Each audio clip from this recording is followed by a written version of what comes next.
E aí, pessoal, vamos pensar numa situação. Imagina estar perdido no deserto, morrendo de fome, e de repente começa a chover pão do céu. Parece loucura, né?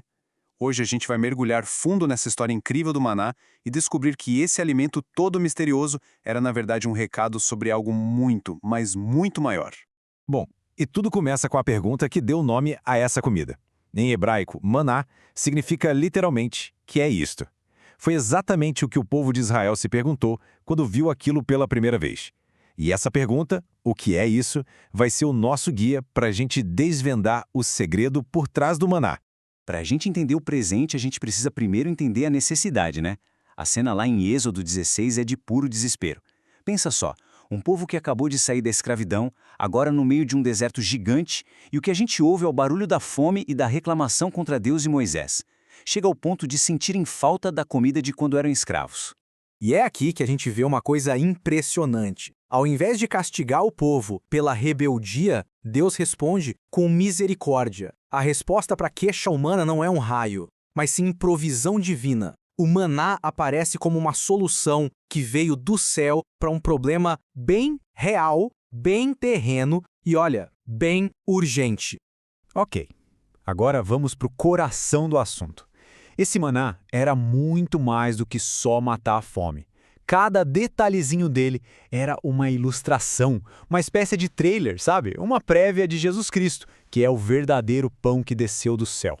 Vamos dar uma olhada em cada característica. A primeira coisa que a Bíblia fala sobre o maná é que ele era pequeno. À primeira vista parece um detalhe bobo, mas isso carrega um simbolismo gigantesco, como a gente vai ver agora. Pois é, isso mostra de uma forma linda a humildade de Cristo. Ele, sendo Deus, se esvaziou de sua glória, nasceu como um bebê indefeso, e viveu como um servo. O tamanho pequeno do maná aponta para a grandeza da humildade do nosso Salvador. O segundo detalhe é o formato. O maná era redondo. E, de novo, pode ter certeza que esse formato não foi por acaso. O formato redondo, um círculo que não tem começo nem fim, é um símbolo clássico para a eternidade. Isso nos faz lembrar da natureza eterna de Jesus, que disse com todas as letras: "Antes que Abraão existisse, eu sou". Ele é o Deus eterno. Ponto final. E para fechar, vamos falar da aparência e do sabor. A Bíblia diz que o maná era branco e tinha um gosto doce, tipo mel.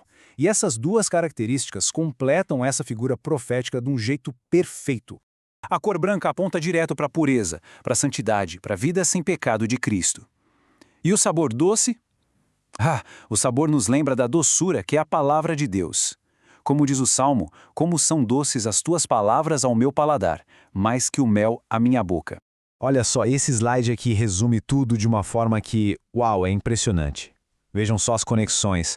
A origem do maná, lá do céu, aponta para Jesus, que desceu do céu. Ele chegava durante a noite, no escuro, simbolizando a vinda dele a um mundo que estava em trevas. A proteção do orvalho, tudo, cada detalhe aponta direitinho para a pessoa e para a obra de Jesus. Mas a provisão de Deus não parou no pão, não. Logo depois, o povo enfrentou outra crise, a sede. E mais uma vez, Deus usa uma coisa física do dia a dia para revelar uma verdade espiritual profunda. Só que agora, através de uma rocha. E o legal é que a gente não precisa ficar adivinhando. Séculos depois, o apóstolo Paulo vai lá e desenha para a gente. Ele afirma que aquela rocha que matou a sede do povo no deserto era um símbolo, uma figura do próprio Cristo. Agora prestem atenção num detalhe que é crucial. Na primeira vez, lá em Êxodo, a ordem de Deus para Moisés foi clara: fira a rocha, bate nela. Anos depois, em Números, a situação se repete, mas a ordem muda: fale a rocha. Só que Moisés, num momento de raiva, desobedece e bate na rocha pela segunda vez. Então o ponto central é este. A rocha, que era um símbolo de Cristo, só deveria ser ferida uma vez. Uma única vez. Assim como Cristo morreu uma única vez pelos pecados de todos nós. Ao bater nela de novo, Moisés meio que estragou o símbolo do sacrifício de Jesus, que foi único e suficiente.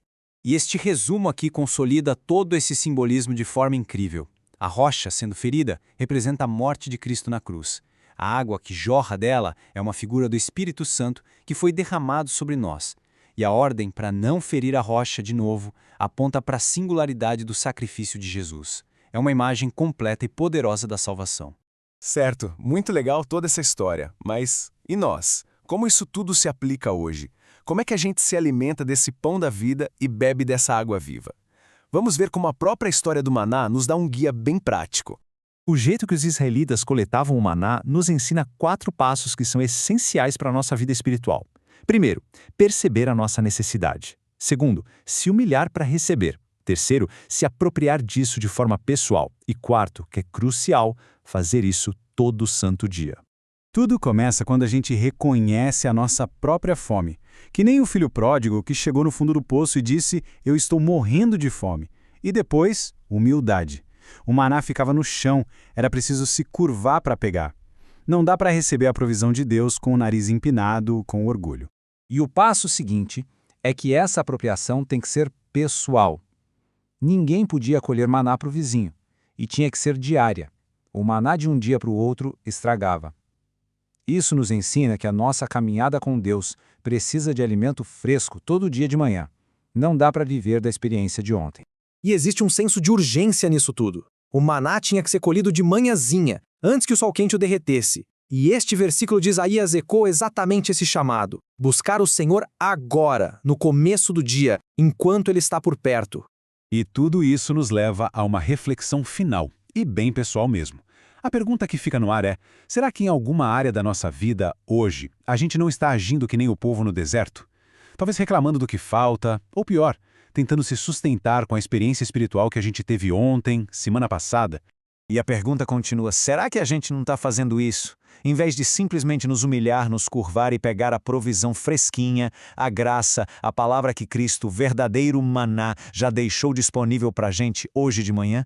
A provisão está lá. A questão é, nós vamos colher?